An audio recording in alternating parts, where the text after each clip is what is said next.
Let's start. Good morning, everyone. I'm Carol Valente. I'm a Senior Policy Associate here at Energy Consumers Australia. And it is my absolute pleasure to welcome you to the first of a series of webinars we're facilitating on the 21st century energy system planning. We have 83 people registered and joining the session today. And we knew we were doing a good job in promoting the series, but we were overwhelmingly surprised with the interest. So thank you very much. That's 83 bright minds thinking about how we can make energy system planning deliver better outcomes for consumers. And for us here at Energy Consumers Australia, we see energy system planning as fundamental in building consumer trust on the net zero journey, in delivering a least cost, least risk transition. And in fact, this is a key priority for our energy system transition team. And with the help of global experts, we want to bring this new perspectives about what energy system planning can be and achieve here in Australia. So before we go any further in the discussion, I'd like to acknowledge the traditional owners of the lands on which we meet, live, and work today. For us here in ECA's Sydney office, we acknowledge the Gadigal people of the Eora Nation, and we also pay our deepest respect to all elders past, present, and emerging of the distinct lands on which you are all on today. So, what do we have planned for today? So Brian Spak, our director of the Energy System Transition team, will provide you a quick overview, kind of a scene setting on why do we plan the energy system. Then we'll have two keynote presentations. The first one from Lauren Shwisberg from the RMI, Rocky Mountain Institute, on the insights about resource planning in the US. And the second one from Pierluigi Mancarella from the University of Melbourne on the different approaches to planning, the importance of incorporating uncertainty and risk, and the role of emerging technologies such as distributed and consumer energy resources in system planning. Brian will then convene and facilitate a panel discussion between the keynote speakers and representatives from DCCEEW and AEMO. And lastly, we'll have time to take questions from the audience. So I encourage you to submit your questions during the keynote presentations and the panel discussion via the Q&A feature in Zoom. So if you don't know what there is, that should be in the bottom of your Zoom screen with the two speech bubbles. And you also have the opportunity to upvote questions. So my colleague Marie and I will be moderating these questions and feeding these to Brian and the panelists. And we'll prioritize those that receive more votes. So I guess that's all from me. And over to you, Brian. Thank you, Carol, and for that introduction and for all the work that you've done to prepare us for this series of webinars. I also want to start before to thank everyone for joining us. And I particularly want to applaud the Commonwealth and the Department of Climate Change, Energy, Environment, and Water for undertaking their review of the Integrated System Plan. It's what spurred us to conduct this series of webinars. So I would really encourage everyone to download and read the terms of reference for that review. If you want to find it and haven't seen it yet, you can just Google ISP review terms of reference. It'll come up. It'll give you some more context into what precisely they're considering in their review. I also just want to thank them and Nicholas Horan from that team at the Commonwealth and Eli Pack from AEMO for joining us today. Their role is to ask questions, not necessarily to answer them. So we'd really, and we're really grateful that they've made time to join us. So I want to spend a little bit of time today, not too much, framing this discussion. So the first thing I want to talk about is why is ECA doing this? The second thing is to share some questions that I'm mulling over in advance of all of these sessions and when I think about planning. So ECA is conducting this series of webinars because consumers tell us consistently that affordability is their first priority in the energy transition. So this graph shows the responses from consumers when we ask them what is their top consideration in the energy transition. We ask this question consistently over time, and the answer always looks something like this, which is overwhelmingly consumers tell us that their first priority is affordability. So there's other things that they care about that you can see below: rapid transition to renewables, ensuring reliability, but above all else, it's an affordable energy system. So what does affordable energy mean? So on the next slide, this is really just a quick one to point out that actually most consumers spend most of their energy money on transportation. You could argue with these figures if you want to, but the takeaway is the same, regardless of what source it is, which is consumers spend most money. The average Australian household spends most money on transportation, second to electricity, and then third to gas. So, and traditionally, we wouldn't consider transportation to be part of electricity planning or energy planning. But as more and more vehicles become electric, that's changing, and electric cars and electric vehicles really become an electricity system planning issue. A question as simple as where should public electric vehicle charging go? To answer that question, we need a plan. So on the next slide, we talk more about the fact that energy planning traditionally covers gas and electricity. So next slide. These graphs show the proportion of the average residential electricity and gas bill on different parts of the supply chain. So you see there's wholesale electricity on the left or wholesale gas on the right. Networks, which are broken up within the electricity system, and then everything else, which is a catch-all term for retailer costs and other goodies that show up on bills. So these pie charts are for specific years. If you look over time, it's pretty consistent that networks account for 40 to 50% of residential bills. Wholesale energy accounts for 35 to 40%. And so planning really focuses mostly on networks, which is roughly 40 to 50% of the bill, roughly half the bill. So and really better planning is the best lever that we have to keep network costs low, because most network costs are long-lived assets. So we want to make sure our planning is solid and robust to keep network costs and spending at reasonable levels. In short, we're holding this series of webinars because we need a plan on the future of the electricity grid, and we need a plan on the future of the gas network that meets our climate commitments and meets consumers' needs regarding cost and reliability. That's why we plan today, and that's why planning in the future is really important. So now just a few questions that I'm mulling over. So on the next slide, you can go to the next slide. So this first question is really about the relationship between planning and policy. And there's this sort of chicken and egg issue with planning and policy that I'll try to describe, but that I think will hopefully come out over the series of webinars. So planning works very well on determining the future of regulated infrastructure, so regulated networks. But demand and generation aren't regulated, really. So there isn't a clear and direct causal relationship between planning in the future of generation or planning in the future of demand. Mostly, kind of as an industry, we hope that the market will deliver the changes to demand and generation that we plan.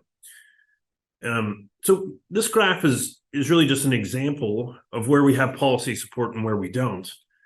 So it shows data from the 2022 ISP step change scenario. It has growth now to 2030 in two different assets. So in the blue line, you see utility scale storage, and the red line, that's residential batteries that are controlled to provide services to the grid, what the ISP calls coordinated DER storage. So, and the ISP shows that both of these resources are going to grow dramatically in the short term. So the question is sort of, what policies are on the books that can spur the additional growth in these resources? Well, for both, kind of the de facto policy measure is a very high market price cap. And so increasing the market price cap should, under economic theory, incentivize additional growth in those resources. But if you look back over the last 2 decades, higher market price caps haven't really done a great job of bringing additional capacity into the NEM. The market really hasn't worked that well. So the Commonwealth is right now has an open consultation on something called the Capacity Investment Scheme to provide additional funding to bring on additional clean capacity. That scheme targets exactly 6 gigawatts of new, clean, large-scale, utility-scale storage. So it has to be bigger than 30 megawatts to qualify. So it's basically asking for exactly what the ISP is called for. In other words, I would say that for utility scale storage at the moment, there's a really good direct causal relationship between the ISP and policy. But what about that red line? What about, coordinated DER storage? And I'm not raising this to dive into that issue specifically, but really to use it as an example of more generally, what's the relationship between planning and policy, and how do we best plan for future resources if all we have is the market to deliver them? So, in other words, how do we best use the insights from planning to inform policy? So I know of some utilities in the US that are required to procure all cost-effective energy efficiency as determined by their energy plan. So that's an example of it directly linking a policy outcome to planning. So to me, there's an open question about whether or not here in Australia we should more directly link policy support and planning. Where should we definitely not do that and let the market kind of guide us? What's the role for the market to deliver the changes to generation and demand that we plan for, and what's the role for policy? Yeah, please go ahead to the next slide. So another question is really around the scope for planning. So again, you should read the Commonwealth's terms of reference. It states what the scope for their review of the ISP is. And I've raised transportation before, but what this slide is showing is the ACT has just opened consultation on their integrated energy plan. I would encourage everyone to read it as well. It's really fascinating and in my view, a good document. Its scope is enormous. It's got everything that I've mentioned here, plus skills and workforce. So when we're talking, and to me, when you start talking about really large scopes for plans, you have to think about who's doing the planning. What can an organization like AEMO do? What are networks better placed to do? Where are governments at all levels? This is the ACT government that came out with this plan. Where are governments best placed to do planning? So there's also an open question, I think, about just how integrated our planning should be. So you could, in theory, have one all-encompassing plan, but in practice, it may be more manageable to have multiple different plans with different scopes, but to try to talk to one another in different ways. So we're going to talk about a series of different topics over the next few webinars, and it's important, I think, to think about how those might work together. All right, so I'm almost done. So today's discussion is the first of 4. Some of the main questions that I'm thinking about here are really, why do we plan and how might we do it better? And to be clear, this isn't to say that we plan poorly today. I think one of the things that I've learned really through doing a lot of outreach to talk to people about this series of webinars and get insights about them presenting is really what a marvelous job the AEMO team does on the integrated system plan. So in many ways, it is best practice in the world right now. But I guess I would just say that it's not that we're planning poorly today. It's just that we need, if we're going to meet consumer expectations regarding cost or reliability, and to meet, and to beat climate change, we need to plan even better.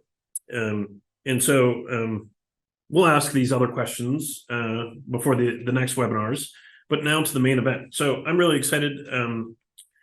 So the main event is Lauren and Pierluigi. Up first is Lauren Shwisberg. Lauren works at the Rocky Mountain Institute. It is a think tank and do tank started by Amory Lovins decades ago. They've always been at the forefront of the energy transition. Back then, it was the transition of getting U.S. power plants off oil onto efficiency, and so Lauren's an expert in energy planning. She recently was the principal author of an RMI report titled "Reimagining Resource Planning," and she'll share some insights from that. She has a master's degree from Stanford University in civil and environmental engineering. we're very lucky to have her with us. Lauren. Yeah, thank you so much, Brian, and thank you for that introduction. Really appreciate Energy Consumers Australia for having me today. I'm Lauren Shwisberg, and I work on RMI's carbon-free electricity team. And my specific team is focused on supporting utilities in the United States, plan for, build, and operate a low-carbon grid. So really excited to share those perspectives today.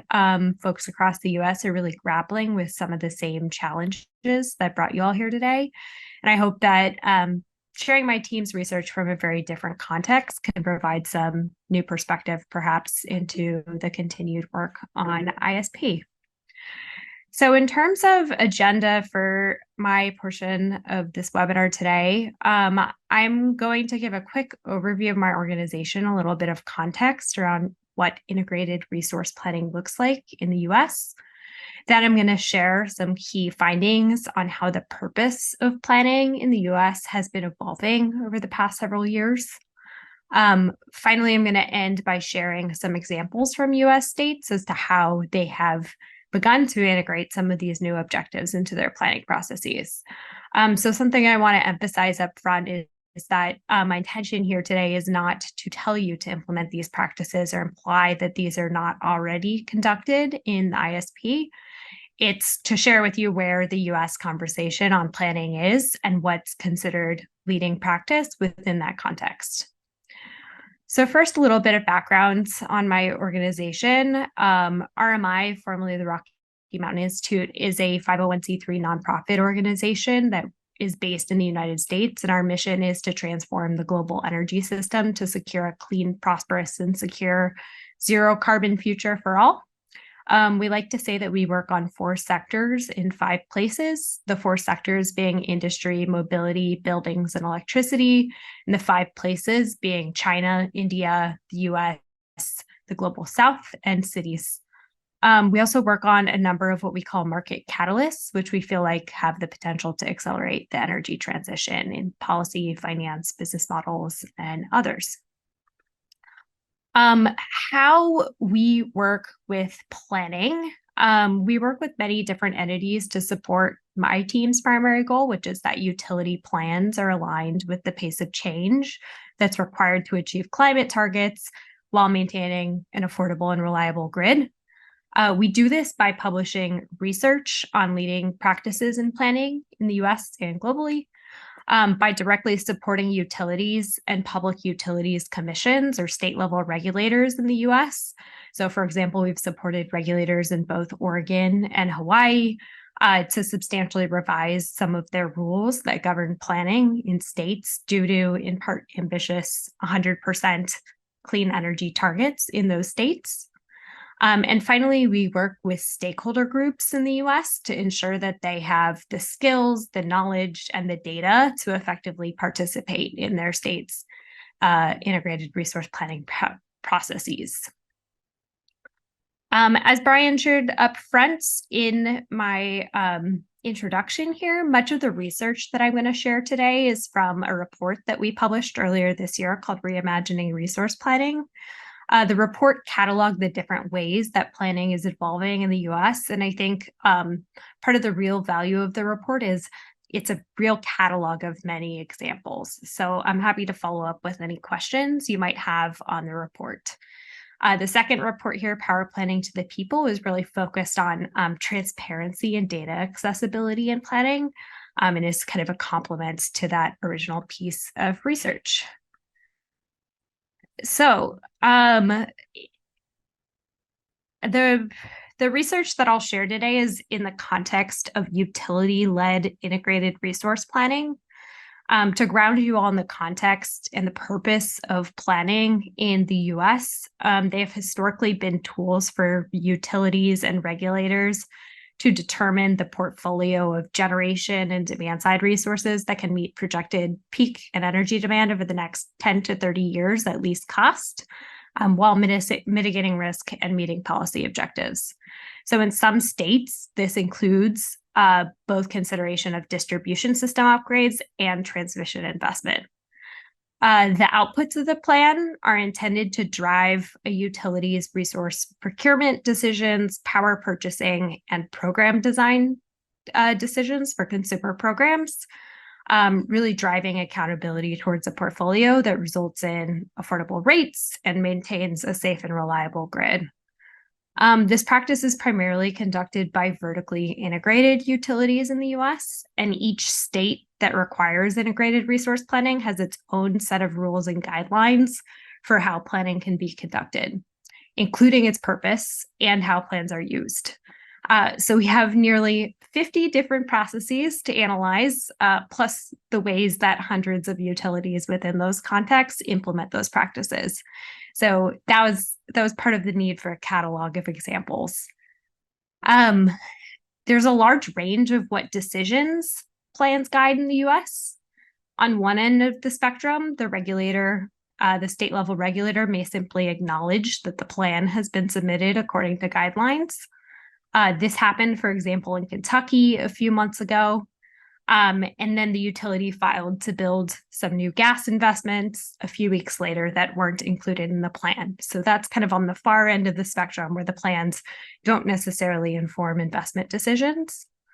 On the other end of the spectrum, Colorado, another US state, the first phase of the plan uses scenario-based planning to identify likely system needs and actually results in a direct competitive solicitation for new generation, including solicitation for incremental demand flexibility and distributed energy resource programs.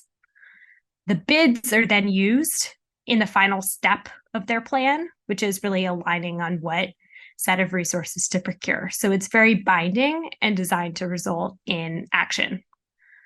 There are a lot of other forms of long-term planning in the US, as well as transmission planning that happens across states through regional transmission organizations, specific and separate distribution system planning processes that now happen in over 20 states, and additional transportation and gas system planning and beneficial electrification planning, just to name a few. So there's really a robust ecosystem of long-term planning, and integrated resource planning has long been at the center of that for utilities. So I'm going to move now into some of the findings on how the purpose of planning has changed in the US.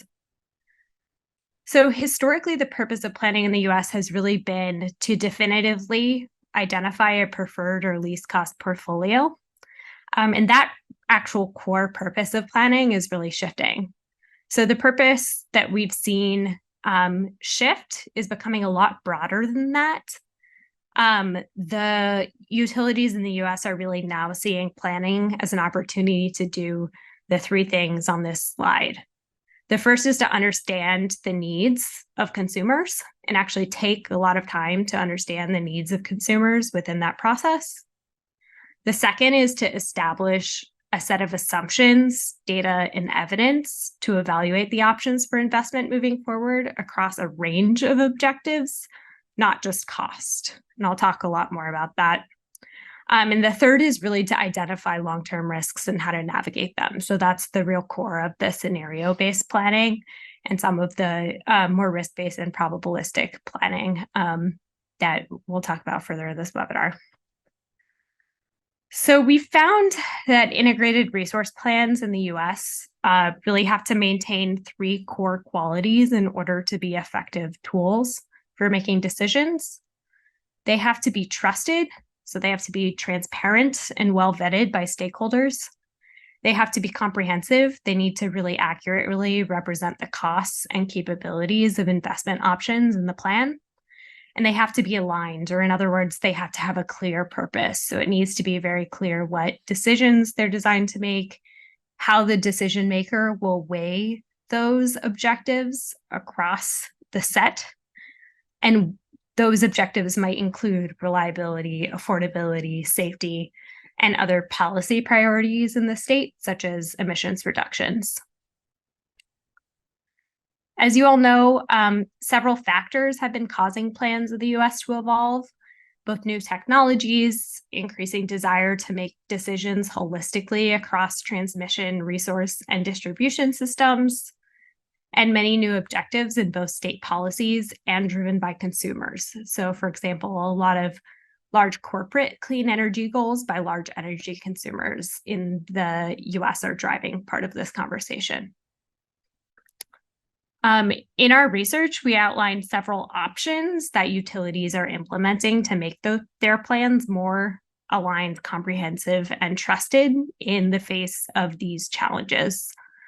I'm going to talk through 4 of these topics, how utilities in the US are updating their assumptions about distributed energy resources, how they're thinking about new technologies and their role in plans, how they're updating approaches to planning for reliability, and finally, how they're integrating some of the social objectives that states have made policy priorities in their various jurisdictions.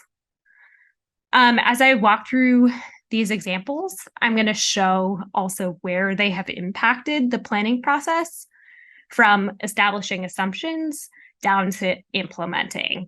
So you'll see this diagram kind of repeated across the next several slides as I talk through the way these changes have been implemented. So first, talking about distributed energy resources, there are several ways that the utilities in the US are evolving how they model DERs and their value in planning. They're getting very granular in forecasting, often down to the circuit level.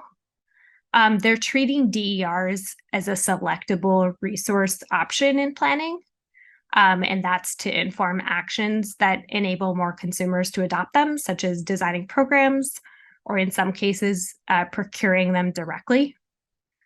The example on this slide here is from Indiana. The utilities there have developed pretty robust distributed energy resource and energy efficiency supply curves that allow those different tranches of resources at different costs to be selected in their planning model. And this was in response to a requirement by their regulator to model demand-side resources in a way that was consistent and comparable to supply-side resources. The next thing that utilities are moving towards in the US is that they're modeling interactions among DERs, such as EVs and solar, so that they can identify bookend scenarios. So Hawaiian Electric has really been a leader here in adopting DER scenarios that are more complex than just high for accelerated adoption of all DERs equally, and instead really trying to understand, for example, what if rooftop solar deployment slows, but EVs accelerate in my jurisdiction? What's the load scenario that reflects that? And is it at the high or low end of the planning spectrum that we should include? And then finally, we have utilities in the US that are incorporating distributed energy resources into their calculations of resource adequacy. So calculating the electric load carrying capacity of behind the meter solar and storage, as well as demand response resources in some states. Arizona Public Service, for example, is one of the utilities that's doing this in their most recent resource plan. Finally, as it relates to distributed energy resources, there's been a major movement in the US towards establishing distribution system planning processes to complement resource planning. In at least 21 states, utilities are now required to develop distribution system plans. And in states that also have an integrated resource planning process, regulators and utilities are really striving to make sure that inputs and scenarios are consistent across those two planning exercises. So in Minnesota, for example, their integrated distribution system planning requirements ask utilities to describe how the two activities are being coordinated.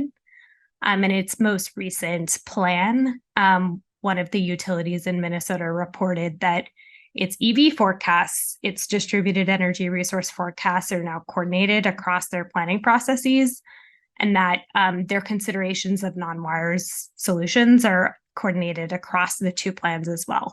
So a lot of the input data, forecasts, and scenarios are becoming consistent across the distribution system planning process and the integrated resource planning process.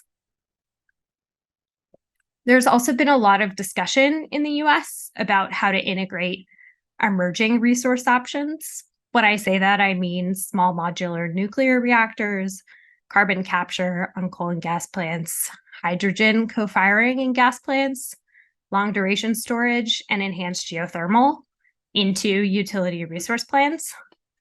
There's a larger question here about the objective of planning and how to allocate the risk of utility investment. Utilities in the US are recognizing that there are many scenarios in the future where these technologies could be part of a least cost portfolio. Right now, however, most of them are not least regrets investments unless you weigh the long-term risk of none of them reaching maturity by then. So I will say most utilities in the US haven't gotten very far or done quite well in the eyes of stakeholders on this question yet, but we've seen a lot of movement to incorporate their resources and their cost projections and capabilities into the option set. For example, in Louisiana, the utility there is getting clearer on when they are going to show up potentially within the planning horizon and developing some scenarios around that. The other movement that we're seeing on this topic in the US is that utilities are trying to ensure that plans in particular are linked across all time steps of the year, which can be really important for evaluating energy, long duration energy storage in particular.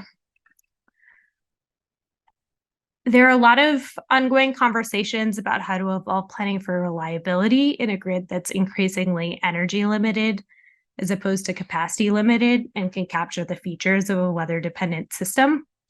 Much of this is not new to planners in Australia, but jurisdictions are transitioning away in the US from simply using a planning reserve margin towards more complex standards that evaluate reliability across a range of metrics, including stochastic and probabilistic modeling. Oregon is one of the jurisdictions that's made a lot of progress in moving towards this. Another trend we're seeing is the incorporation of climate impacts and extreme weather scenarios in US utility plans. This is really coming from a recognition that past weather conditions are not going to be indicative of the future. So we're seeing utilities like PacifiCorp in Washington update their load and renewables forecasts according to climate change data, including increased drought and impact on hydro, for example. We've seen Con Edison in New York, another example here, working with climate scientists to downscale global climate modeling results for its service territory and look at impacts from flooding, from heat, from extreme events. And there's finally a lot of this is flowing into a trend of focusing on resilience in planning in addition to just reliability. So the ability of the grid to recover post-outage and customers to have their needs met through those outages in planning. So we're seeing a lot more analysis on the cost and impacts to customers of different types of outages show up in planning, and really characterization of the options that are on the table to mitigate those risks. Finally, and this is my last slide, many social goals are making their way into US planning processes as a result of both state policies and consumer preferences. In California, for example, statute requires mitigating air pollution impacts in disadvantaged communities as defined by the state. Utilities in the state identify those communities and characterize the impacts of the various scenarios in their plans. In Minnesota, a different jurisdiction, there's been a lot of emphasis on coal retirements and worker transition. So for any coal plants that retire in the plan, the utilities there actually have to consider the human impacts and report out on how they're going to collaborate and work around minimizing resulting employee dislocations as part of their long-term planning process. And then finally, we're seeing the topic of social license come up in US resource plans as well. So in Hawaii, for example, we've seen the utility, the commission require Hawaiian Electric to propose community engagement plans and actually use those community engagement plans to adjust the constraints within each of their renewable energy zones. So to provide a more realistic assessment of resource availability that flows into the plan that's grounded in engaging with community. And with that, I think I'm at time. So I'm going to hand it back to Brian. Thank you. Oh, thank you, Lauren. That was really useful and helpful.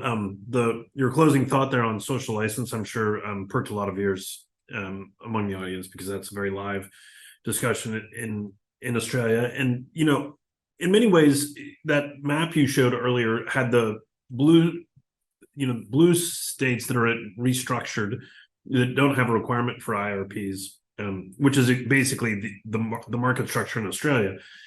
And so, but I think it's really useful to get an overview of what's happening in the US, almost because it's such a different system, because it really helps us kind of test the boundary cases of what's possible and available. So thanks a lot. We'll come back to you for questions. Right now, I want to introduce a familiar face to many of you, Pierluigi Mancarella. Pierluigi is almost without a doubt the researcher that knows the most about energy planning in Australia. He leads the energy planning work stream for Australia's Global Power System Transformation Research Project, which is a project co-led by the CSIRO and AEMO that links with similar organizations in North America and Europe. He'll share some of his insights from that work with us. He obtained his PhD in power systems in Italy and has worked as a researcher all over the world. I was surprised to learn this. I'd like to see your passport, Pierluigi. He's worked in the UK, Norway, in the Rocky Mountains with the National Renewable Energy Lab, and also in France, Chile, and China. So he's not just well-traveled, he's very amiable and sensible and smart, and we're lucky he shared his time with us. Pierluigi. Thanks a lot, Brian, for your introduction. Like, too kind always. So let me share indeed some of the work that we're doing with CSIRO, the Global System Transformation Consortium, and all this kind of very exciting research activities that are happening, like in Australia in particular, but also around the world. So first of all, let me start saying that this is not really a technology problem. In fact, when we look at technologies, we are definitely spoiled for choice. We have we can invest in transmission, different types of storage, lots of new types of resources appearing in the system. So it is not really a technology problem, and engineers can do big magic with technologies. The issue is that once you have technologies, there are many different ways to, for example, achieve some targets. And if you imagine, and these targets, by the way, change all the time. So we look at, for example, net zero targets. They can be achieved in many different ways. And in fact, there are several scenarios, for example, being put forward in Australia and UK, around the world, and many different paths that somehow could achieve these targets. But the problem is, what future do we plan for? Exactly, because there are multiple paths to achieve the targets. And also, when you look at the case of Australia and other countries around the world, differently from the US, what Lauren just presented, somehow there's not much control in what kind of investment would happen, for example, in different types of resources. Therefore, the planning somehow needs to be adapting itself to what might happen in the system, and we need to somehow co-design some of the planning and market developments to drive somehow towards those targets. But again, regardless, there will be multiple futures available, and we can't really forecast the future. So we can only imagine somehow that there will be different scenarios.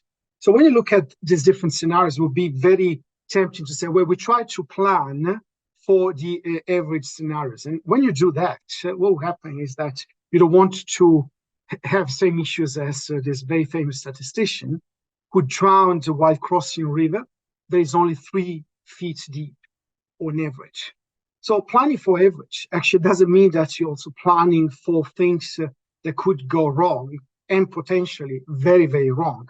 And as human beings, actually, we are very scared about things going very wrong. In fact, we tend to plan for the average because that's intuitive, what would make sense, especially from an economic perspective. Economists will love this kind of thinking.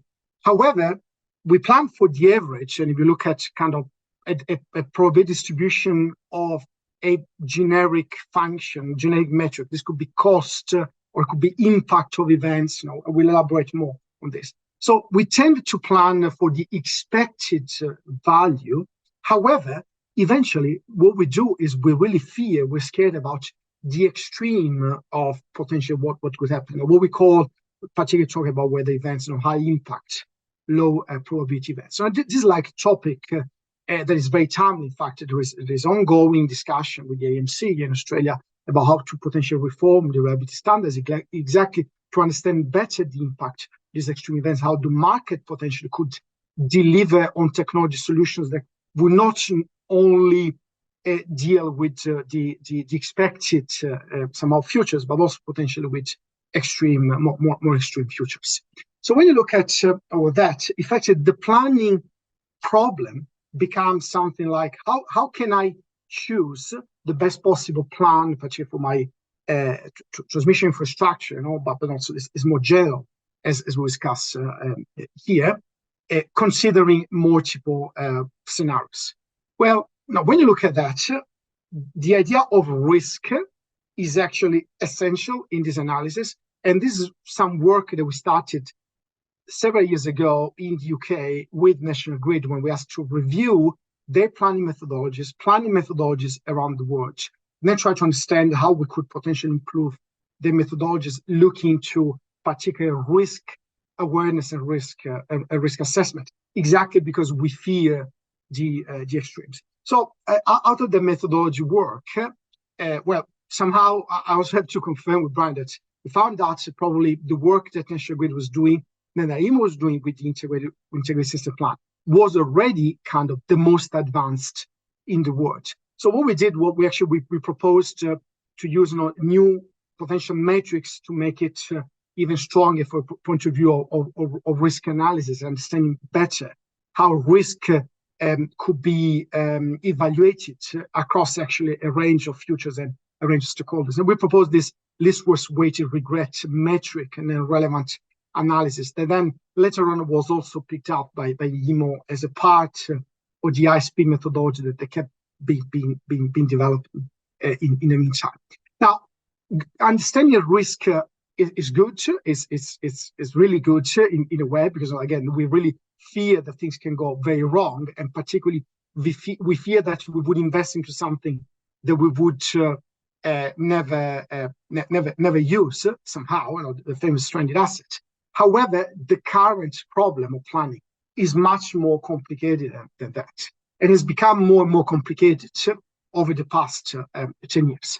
And in fact, this is really like the representation of the current planning problem. Now, I have to say that 15 years ago, 20 years ago, planning power system and energy system in general was pretty boring, because effectively what you would do is you would take probably 5 to 10 years to build a power station, a gas coal power station, nuclear even more. And then you would take 5 to 10 years to develop a plan for building transmission infrastructure to support that.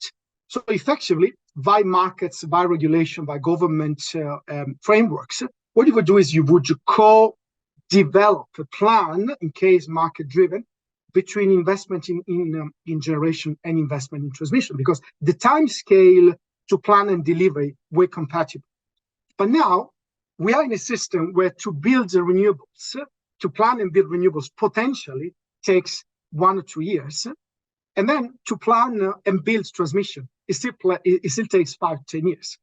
So that is the chicken egg problem. How can you build the renewables then if you don't have transmission? So the only solution is to basically develop proactive, anticipatory investments in transmission and more generally in energy infrastructure, so that somehow renewables will know exactly that transmission and other support resources like forms of storage will be there when needed.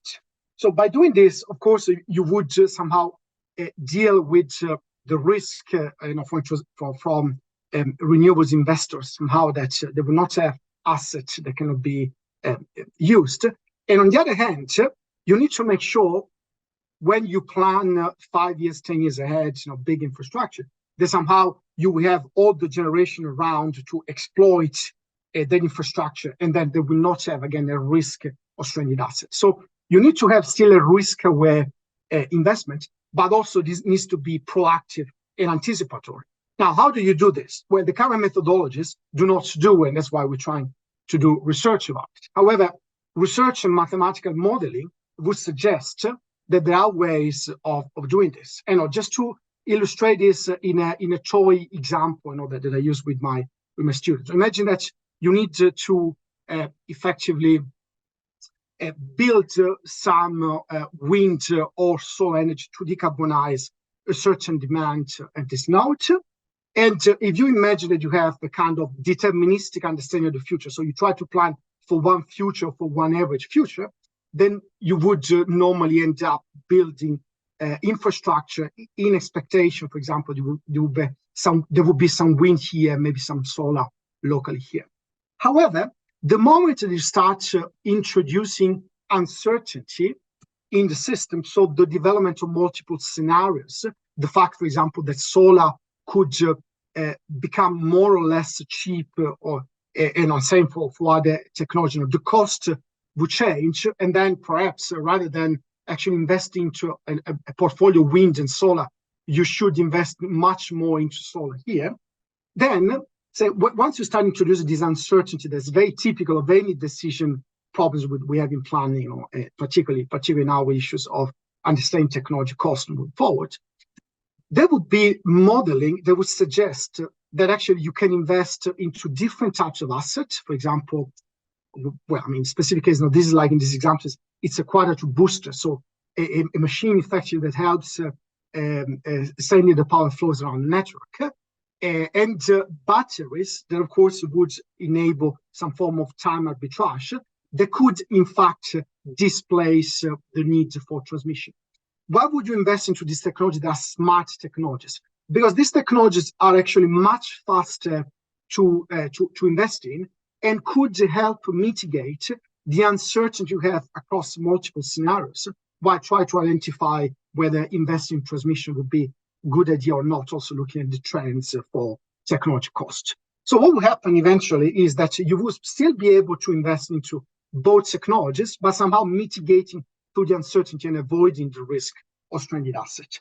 So this is technically called stochastic planning, and it's got embedded flexibility in understanding how the technology investment should evolve considering uncertainty, and can unlock somehow option value of proactive investments. So you can actually clearly identify anticipatory investments. So for example, if you need some transmission assets, regardless of what the future will be, the methodology will certainly tell you this. But at the same time, it can also anticipate, it can also give you optionality for example, different wire and non-wire solutions, particularly new technologies such as batteries and different forms of new technology, like including demand response and distributed resources, customer energy resources in general. So with this in mind, what we've done in the past a couple of years has been to take somehow the general methodology of integrated system plan and then say, can we turn it into this idea of stochastic plan and see what kind of results we'll get. So we built technically the mathematical model that is equivalent to building scenario trees, and then develop this stochastic optimization plan that would somehow provide hopefully new insights into what the integrated system plan could do if uncertainty could be captured in a better way. Now, the results are, and I will show you something, but rather than get into the details of what I'm showing is more conceptually, and then there are reports and papers to really go through it. The results are that if you imagine that you can have the cost projected against multiple futures, and there will be the cumulative probability of all the multiple futures that will happen, eventually a stochastic plan can reduce the expected cost of your kind of different parts that you could go through, and effectively, so by doing so, identifying much better techno-economic performance of system investment against multiple scenarios. But besides that, you can also reduce the cost of the worst case. So effectively, it also helps you reducing potentially the regrets that you might have because of, for example, stranded assets. So it also limits the risk. So at the same time, reduces the expected cost, but also reduces the potential risk. So somehow does that magic that we were talking before. It's like, yes, I try to plan to reduce the expected cost, but I also want to take care somehow of the risk that I have, the kind of tail risk. And then when including the planning, also the idea of now having multiple options, including storage, for example, as a kind of non-network solution, then what you will see is that the plan, once you do it in a stochastic way, clearly, again, highlights the fact that the storage can both help reducing expected cost, but also, again, reducing expected risk. And if you do this under deterministic conditions, this kind of value does not emerge. So again, stochastic plan really helps you extract the kind of risk hedging value, the new technologies, flexibility technologies like storage and other kind of technologies would have. Now, when you look at this and they say, well, we can do this for electricity, maybe we should be like looking forward also to what we would like to do, especially as a country, and we look at the energy superpower and say, well, when we think of having potentially some futures that are completely transformative, where actually we shift from fossil fuel-based superpower to renewables-based superpower, we start having interconnectors, like electron interconnectors with Asia, but also try to transfer clean energy around the world by, for example, by hydrogen or ammonia. If this kind of future would happen, then what does it mean in terms of the kind of planning that we need to identify? So, and that's the idea of integrated planning that you need to perform potentially more systematically, that they've been doing for several years now within the Future Fuel CRC, where effectively we looked into try to integrate the electricity and gas system operation and start looking into, for example, development of hydrogen, including hydrogen injection in the gas network, green hydrogen production injection, and try to make sense, first of all, from an operational perspective about the feasibility and the cost effectiveness of all these different options, and then try to look forward into planning and to try to understand what will make sense in terms of development of the system from both the electricity and the gas perspective.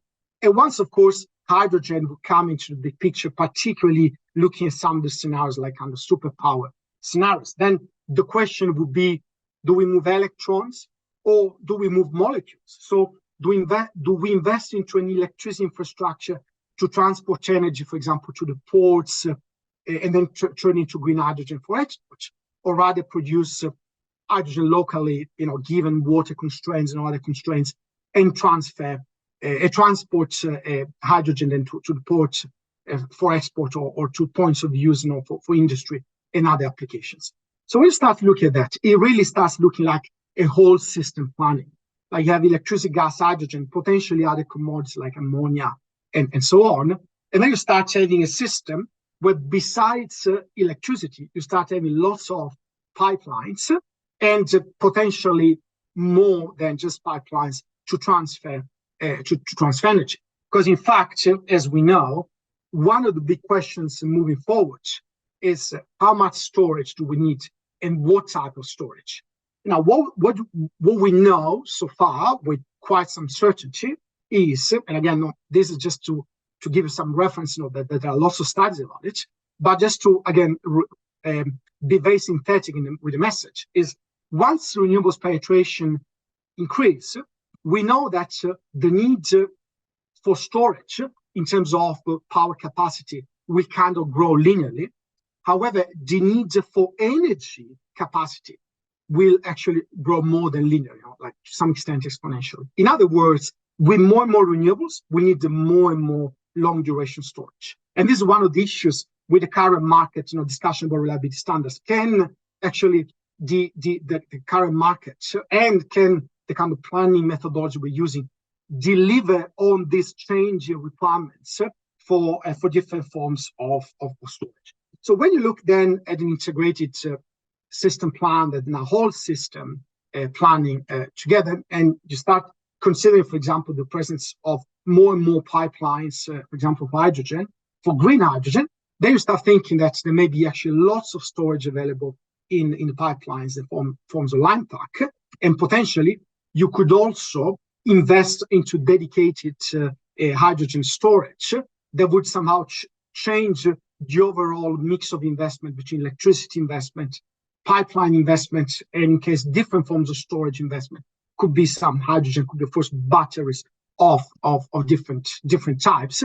And when doing so, again, try to mitigate the risk against some possible extreme events that might happen. And moving forward, the extreme events change. For example, in a highly renewable future where you might also have lots of hydrogen production, then of course the extreme events might become these famous Dunkelflaute events. There is no sun, there is no wind. What do I do with that? Well, this kind of analysis actually can really help you understanding what we should do. And again, because the methodology being very robust to multiple futures, also somehow enable you to make the right decisions, particularly looking at, for example, whether some investment in long duration storage should actually be anticipated, given that the kind of the lead time that might need. Of course, I couldn't, we cannot forget the role of DR that is absolutely essential moving forward, especially in a country like Australia. And so once you have all this DR coming to the system, once we increase the intelligence in the distribution network, where we have more and more distribution system operators putting the right limits, flexible limits to DR, can we actually move towards the future where now DR becomes a very active participant in the market and provision reliability and so on, so that actually we can understand better how DR can displace investment in sort of large-scale transmission, but also potential utility-scale storage, and look really into kind of co-optimization across transmission and distribution system. So this is like incredibly exciting research that's going on. I'm very happy also to say that it was recently announced this Global Center on Climate Change and Clean Energy. Somehow it's a project launched by the NSF in the US. Now we're also part of this. It's a consortium that only 6 such global centers in the world: US, UK, and Australia. Now we got one of these. I am the Australian principal investigator. The center is called Electric Power Innovation for a Carbon-Free Society, again supported by CSR and AEMO. And it's hopefully we'll just be able to conduct more and more exciting research in this direction. And obviously, thanks to everyone who has supported research, and my great research has actually done lots of work on this. Thank you. Thank you, Pierluigi. That was fascinating. There was a lot from both you and Lauren in there. Really want to open this up to a joint discussion, kind of with all the panelists. And in a minute, I'm going to ask Eli and Nick to ask some questions. But and I'm going to remind the audience to ask questions. Really, there's only been one, I would say, relevant question in the Q&A so far. So please use that, because this will be you all, I'm sure, are just as curious and confused as I am about some of this. So it would be great to get your questions. I'm going to start, but I'll start with a question of my own, which is really, we had tried to title this, or at one point we titled this webinar something like Planning with Purpose. And I think one of the things that struck me in hearing both of your presentations was there's a lot of different things we're trying to do with plans, and maybe it's too many, right? Like it's very difficult to plan well if we're trying to do all of these things. So I was struck, Lauren, by your you sort of talked about the 3 reasons people plan, or the utilities in the US plan. One is to understand kind of customer needs or stakeholder needs. One is to develop a shared set of assumptions, and then one is sort of on long-term risks, opportunity, and strategy. The thing that in that last one is what really came to me in your discussion as well, Pierluigi, about strategy. And I think oftentimes, when we, especially maybe it's the title of the scenarios, but when we look at some of the scenarios that are really about hydrogen exports as much as anything, that strikes me as almost as much of a strategic question as it is a planning question. Like in many ways, that's a different question, or it's a different test than, what's the least cost, least risk plan to develop, to deliver energy to consumers. So maybe there's a question in there. I think it's something like, what do you think if you had to pick one purpose for planning, gun to your head, what do you think is the best one purpose? So Pierluigi, Lauren, what do you reckon? Lauren, yeah, please go first. Yeah. Yeah, it's a great question. I feel like it's almost a trick question because I do think there is a lot of value in optimizing for multiple objectives across a plan, given that we're trying to balance multiple things in our electricity system moving forward. So I do think if I had to pick one key purpose of where I'm seeing planning go, it's really related to Pierluigi's presentation around mitigating risk and mitigating future risk for consumers.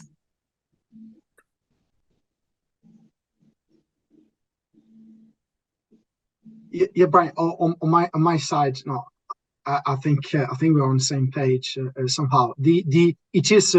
It is effectively a multi-objective problem. In fact, there are lots of objectives embedded in there, and as part of the review, we're discussing how can we embed formally, for example, decarbonization objectives. Because again, that itself would actually drive the planning. But then when you do that, of course, you want to live on those objectives. At the same time, you want to live at kind of least cost. But then because of the uncertainty, you want to reduce risk. So, effectively, you can look at that more or less formally as a multi-objective / multi-criteria optimization, depending also how you put it. And that itself actually tells you the complexity of kind of the planning exercise itself. Difficult job that people like Eli do every day. So, yeah. So maybe I'll throw it to you, Eli. Questions, or Nick, questions from either of you for the panelists. Yeah, thanks, Brian. Yeah, really interesting presentation. So first of all, thank you for those two presentations. Yeah, interesting your question, Brian, around the purpose of planning and the responses around risk and uncertainty. Lauren, you spoke about scenario-based planning and that they were using quite wide bookends in Hawaii, and that many planners are looking for least cost solutions while meeting policy outcomes and managing risk. So I think, yeah, that the trilemma always comes into this, which is affordability, reliability, and sustainability. At least that's how I characterize it. And then Pierluigi, you went on to talk about the scenario-based approach and least worst regret and least worst way to regret as a way of managing that risk and uncertainty. But then when we think about the future, there's the uncertain trajectory of our forecasts and DER uptake and climate trajectories and things. But then there's always these power system events that happen. We've got declining inertia and fault currents, and like the system is just changing so rapidly that when things go wrong, there's large risks attached with them. So I'm interested in if anyone is doing something different or novel, or that either of you are aware around assessing those high impact, low probability events, and how they can bake that into the decision-making process, because it's really difficult to put a likelihood on these events. And when you try to capture any number of events and multiply the likelihood by the impact and come up with a decision, you're missing all of these possibilities. And it's something we've struggled with for a long time, but I know they're doing a lot in the US, and they have been for a long time to look at resilience. So yeah, maybe Lauren first, just keen to understand if anyone's looking at high impact, low probability events and any different approaches to incorporating those sorts of risks into decision making. Yeah, absolutely. I think this has been a really big focus for planners in the US recently. There's been a lot of interest in basically defining what different extreme weather scenarios look like. So In the US, we've had a number of both heat-related and cold snap-related power outages that have resulted in substantial damage and loss of life. So we're seeing increasingly utilities model future events that look like those past events or are based on the climate data to understand what future events could look like. The tricky part comes in how they actually use that modeling of the tail risk to then make investment decisions. So right now, I think we're mostly in the characterization phase. And a lot of that characterization has looked like getting more granular on the costs and impacts to consumers of those tail risk events. And then not only selecting the package of investments that might help mitigate that risk and being able to characterize basically what types of investments can mitigate those risks, but also thinking more holistically around mitigation rather than adaptation. So in the event that this happens to our system, what types of measures might we have in place to support consumers to ride through an event safely? So we're seeing a lot of utilities make investments in things like resilience centers in communities that have standalone battery storage and solar systems that can provide cooling or heating in the event of an outage. So the mix of both the mitigation measures and the system investments that can support reducing those costs and impacts. Maybe I can add something about the kind of work that we've been doing. So there are two aspects there, Eli, that you mentioned. One is system operation becoming more complicated and system becoming more fragile somehow. So in the modeling that we have developed, effectively, there are much of this modeling is captured. So including kind of like low inertia systems, trade-offs with and requirements for fast frequency response, and then moving forward potentially also issues are more localized, like system strength and so on. So the model has been built to be able operationally to capture that increasing fragility, because that could drive some kind of investment. Then there is the issue of when the system becomes more fragile, actually these extreme events might have even a more harmful impact somehow. So what is, as Maureen said, the key question is, what is the methodology to enable that investment for very rare events? As a matter of fact, I've been doing research. This is really probably my main topic of research for many, many years. So in the work that we did with CSR and GPST last year, actually, we proposed a number of methodologies to assess resilience and investments for resilience. And we're going actually to investigate more in the project is ongoing and over the next few years, how this methodology could actually be then implemented also in kind of for real world applications. So I'm happy to send you some details, but certainly this is something that is happening at the moment. Great, thank you. Nick, questions from you. So I might try and just take us back to where we started. I think maybe, and Brian, you kind of posed the question, to what extent do we want to shoot for kind of a one plan to rule them all type scenario, given we're kind of, I think we know that that the system is increasing kind of interdependency. And Lauren, I think you talked a little bit to this as well, and Pierluigi, that kind of stochastic model looks like, and where you arrived at the end of your presentation looked like a much larger kind of scale modeling exercise. I'm keen to kind of understand what people's views are around kind of retaining some degree of separation, given that's kind of the way the markets are set up at the moment, and versus having this kind of overarching plan.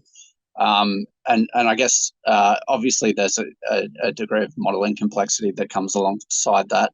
And if perhaps to Pierluigi, like how do we move towards that? What's the first step, I guess, in taking in starting the shift towards a much more integrated system planning approach?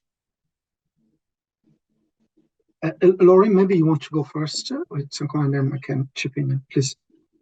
Sure. Yeah, I think this is a question that's come up in probably two major ways in the US. The first is integrated transmission, distribution, and resource planning. And the second is cross gas and electric system planning. We're seeing different jurisdictions take different approaches to this. Some, Hawaii, for example, has tried to create one plan to rule them all. It's an integrated grid plan that looks holistically across transmission, distribution, and resource planning. It's been a very challenging plan to execute from a process perspective. There have been a lot of bumps along the way. They finally finished their first plan, and they're going to continue to iterate and make improvements to that. I think it's most useful to have a plan that has a clear purpose. So being able to understand what each plan is designed to do is quite useful.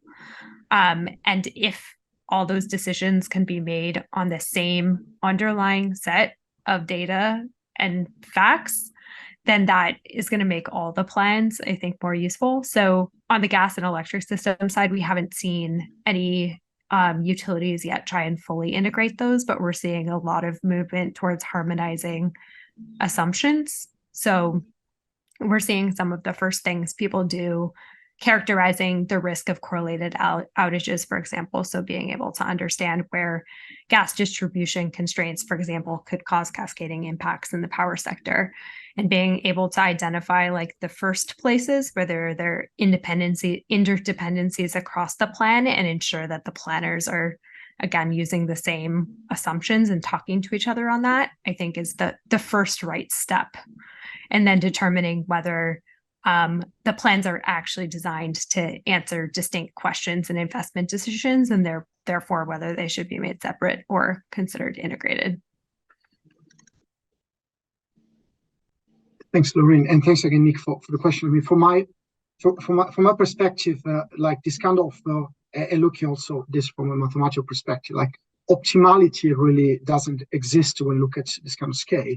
So in integrating the integrated planning may also be sometimes just a matter of having two kind of separate planning exercises that start talking to each other, and you identify the right interface and the right exchange of information that can actually improve greatly the whole system plan. Doesn't need to be fully integrated, but the moment start talking to each other, and again, can be electricity, gas, hydrogen, can be transmission, distribution, that is already very, very, very helpful.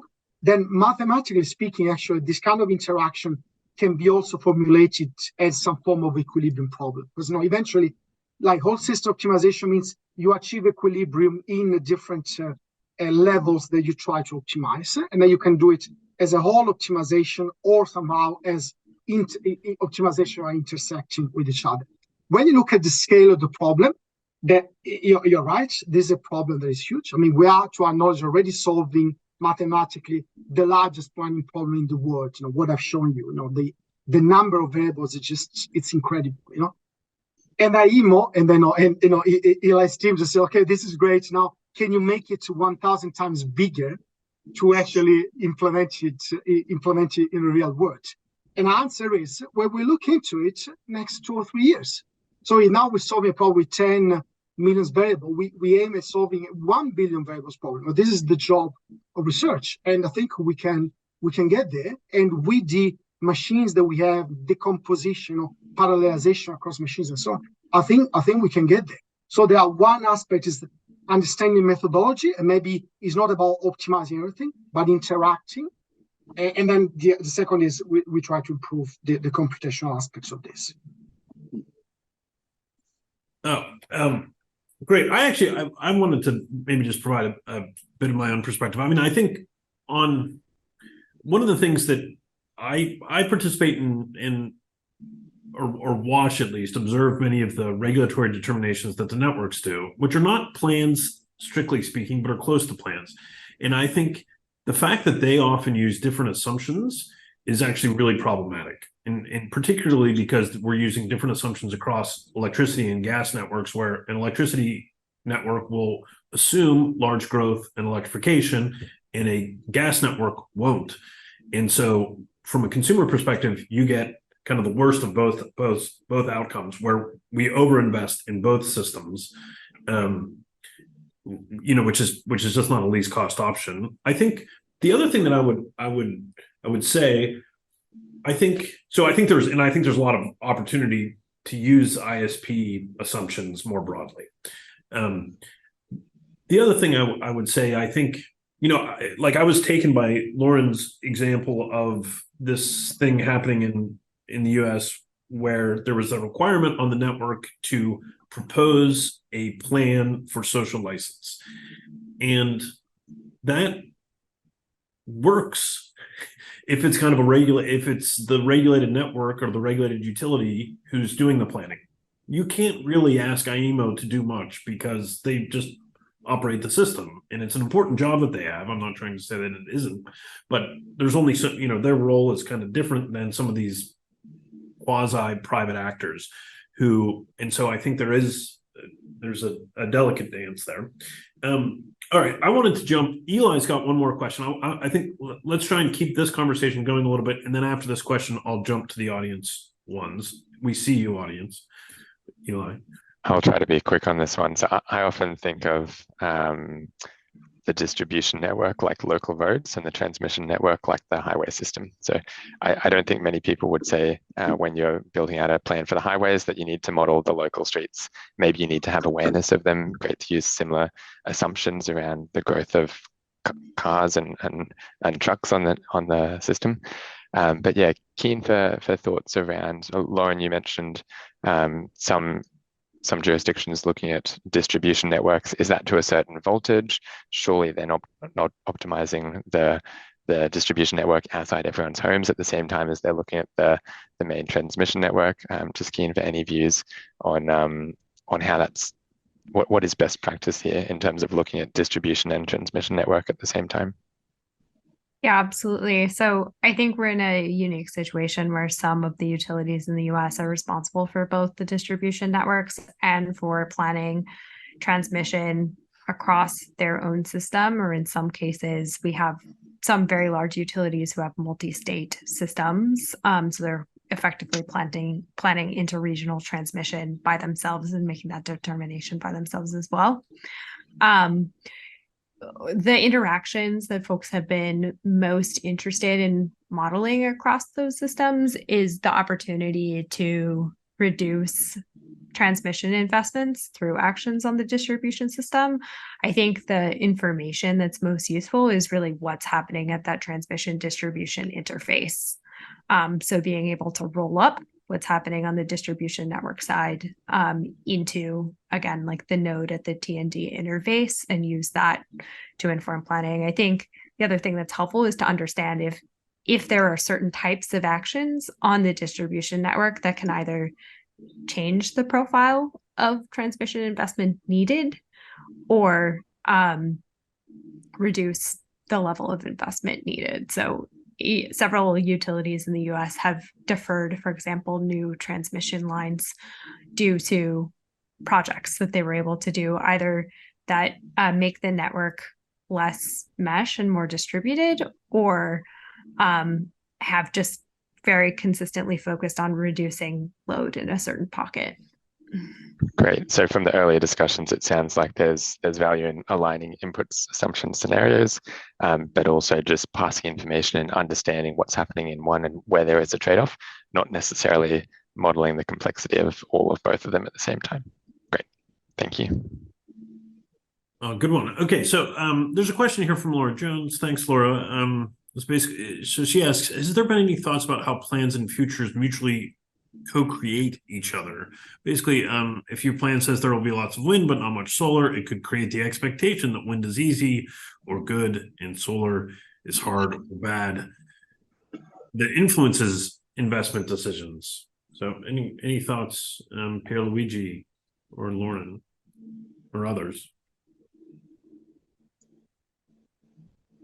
I'll just say yes, absolutely. Planning is often not a neutral exercise, and one thing that we've come to realize in the US scenario is that the the naming of scenarios actually really matters too in aligning expectations here. So utilities in the US have often used a base case or a central scenario, which really pegs people to that future as the most probable one.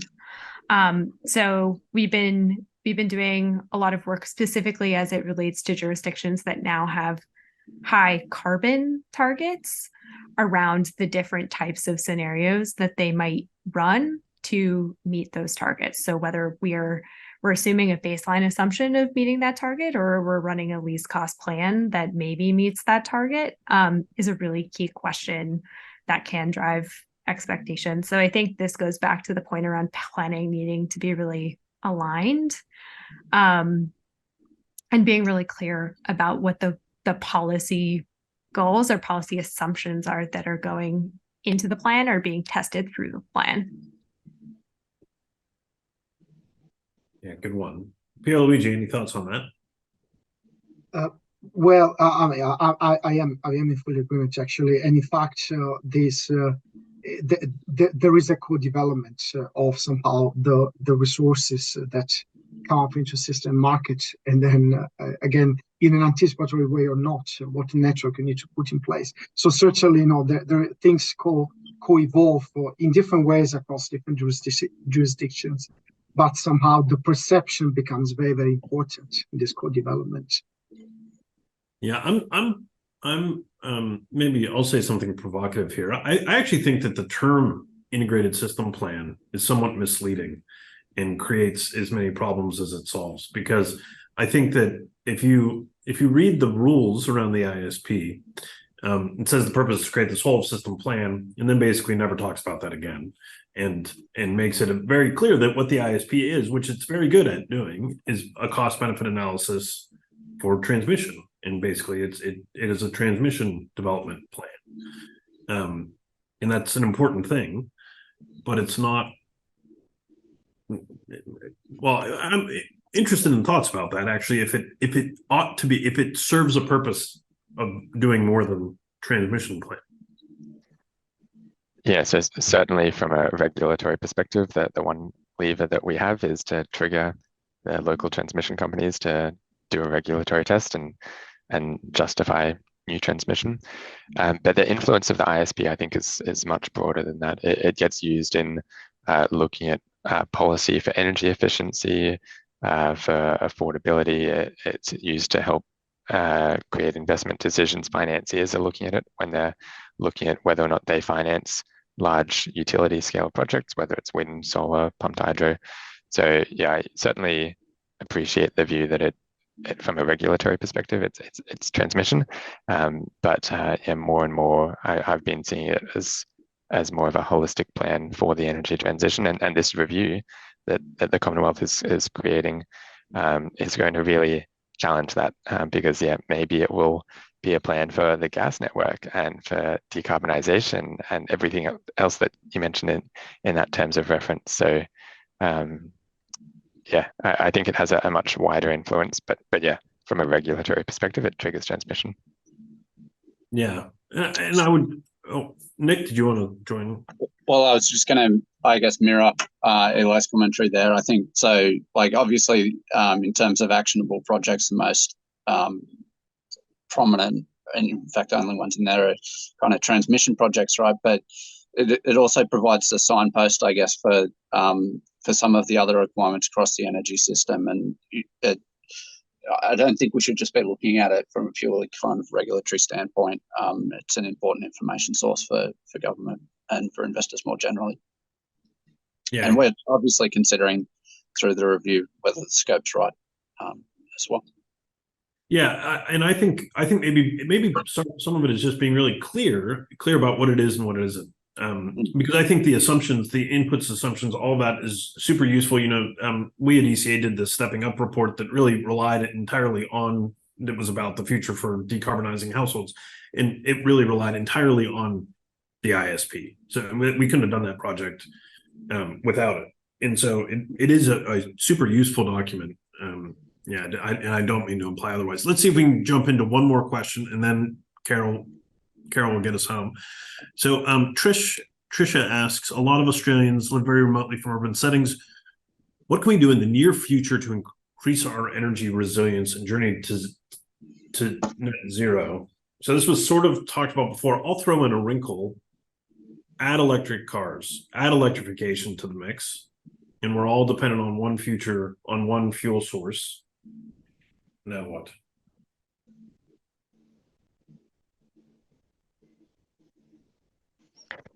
It's funny, Australia has had this reliance on coal for a long time. So the first fleet came to Australia in 1788. I think it was 3 years later we found coal in Newcastle, and 8 years after that we were exporting it. So for over 220 years we've been exporting coal, and we've created a country around that to some extent, and now we're challenging that. So there's going to be a lot that needs to change across the country, especially in those sort of remote areas. And it's important that we don't leave people and communities behind when that happens. So what can we do to support them? I think we need to take a good hard look at affordability and community impacts, because those are the two other things that are high risks to the energy transition. And parts of those are embedded in that review as well.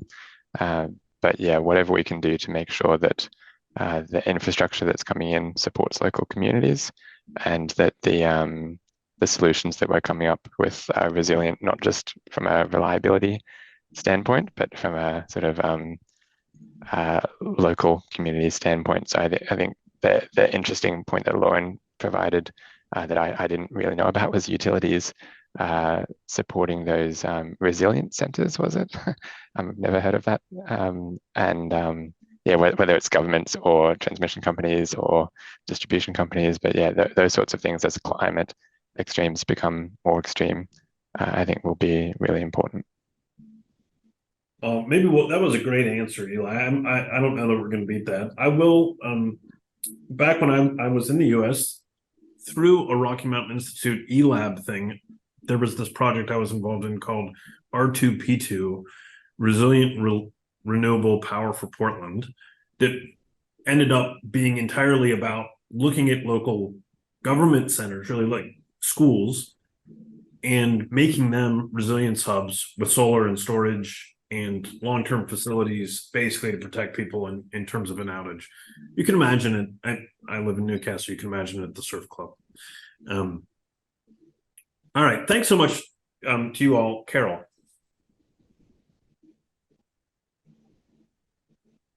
Okay. What a fantastic session. So thank you all for your time and availability today. Thank you, Lauren and Pierluigi, for sharing your insights and knowledge. Thank you, Nick and Eli, for asking great questions and for being part of the discussion. Thank you, Brian, for being a great facilitator. And special thanks to everyone who joined us today. Thank you for taking the time. Thank you for posing the questions, and thank you for the interest in this project. So can I kindly ask you to complete this super quick feedback survey on today's webinar? I promise that it only takes 3 minutes to complete. It's just 5 questions, and it's 100% anonymous. And you can just use your mobile to scan the QR code on your screen. And your feedback is super valuable to us, and it's going to help us in how we plan and deliver the next 3 webinars. So I just wanted to remind you that the next webinar, which is 2 weeks from now, is focused on demand-side solutions. So we'll talk more about efficiency, flexibility, and electrification. There are 2 others on the way, one about integrating distribution and transmission planning, which we talked a lot about today as well, and one on the future of gas network planning. So by the end of today, you should receive an email from me with all the slides from today, information on the next webinars, just in case you haven't registered, and other resources that we've talked through this morning. And this brings us to a close. So hope your day continues as exciting and insightful as it just started. Thank you very much. Bye.